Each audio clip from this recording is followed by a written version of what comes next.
Assalamualaikum warahmatullahi wabarakatuh. Perkenalkan, nama Mufid Khairul Anam dari Universitas Ma'arif Lampung.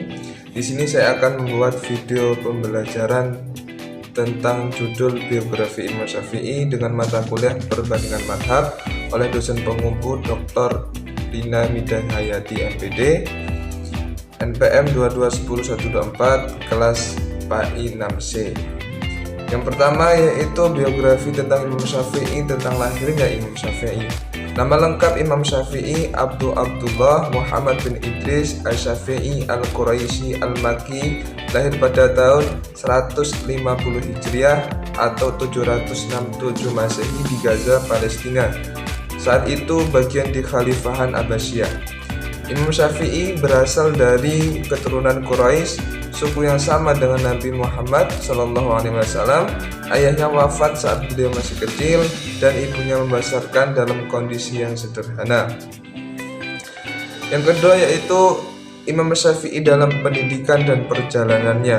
Yang pertama, di Mekah, Imam Syafi'i mulai menghafal Al-Quran sejak kecil dan selesai menghafal sebelum usia 10 tahun.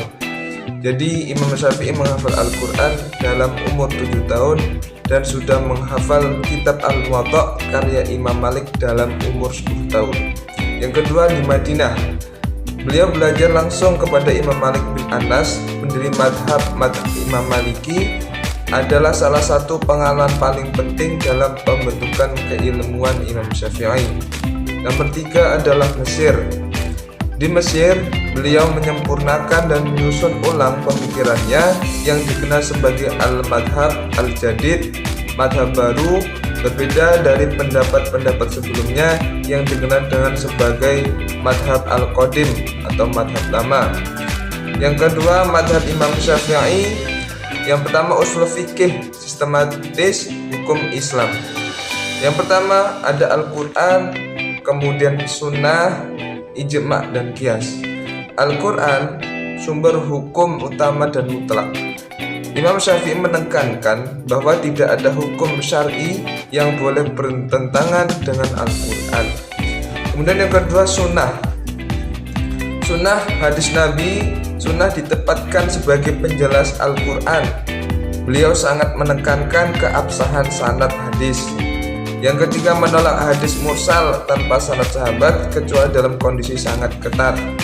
Yang ketiga, ijma' atau kesepakatan para ulama. Disepakati oleh semua ulama pada suatu zaman sebagai dasar yang sah dalam pengambilan hukum.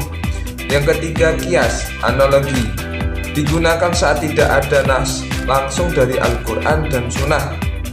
Harus berdasarkan prinsip-prinsip syariat, bukan logika liar. Kemudian metodologi pemikiran Imam Syafi'i. Yang pertama, tertib al-adillah, urutan dalil. Imam Syafi'i mengatur urutan dalil dengan sangat hati-hati. Misalnya hadis ahad yang diriwayatkan oleh satu per tingkatan dapat diterima jika syaratnya kuat.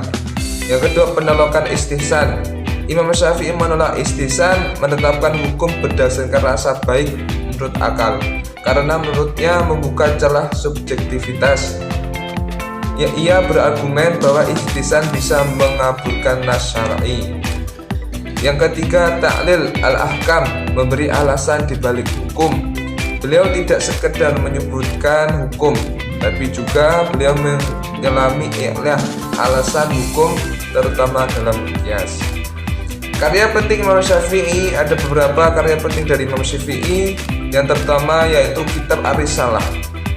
Al-Risalah ini buku pertama tentang usul fikih, menjelaskan metode, memahami, dan menetapkan hukum Islam secara rasional dan terstruktur. Yang kedua, Al-Mum.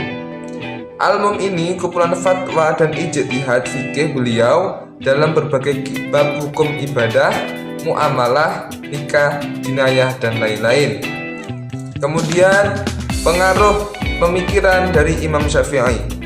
Madhab Imam Syafi'i itu terbesar luas di Asia Tenggara, Mesir, Yaman, dan sebagai wilayah Afrika Timur. Banyak institusi pendidikan Islam menjadikan karya Imam Syafi'i sebagai rujukan utama. Ya, pendekatan menjadi model metodologi hukum Islam yang disiplin dan akademis.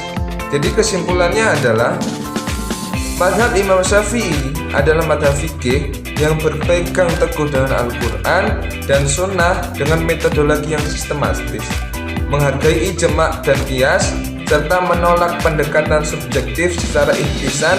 Mazhab ini menekankan pentingnya ilmu hadis dalam menetapkan hukum dan menjadi salah satu mazhab terbesar dalam Islam hingga saat ini. Mungkin itu saja video pembelajaran tentang perbandingan mazhab biografi dari Imam Syafi'i.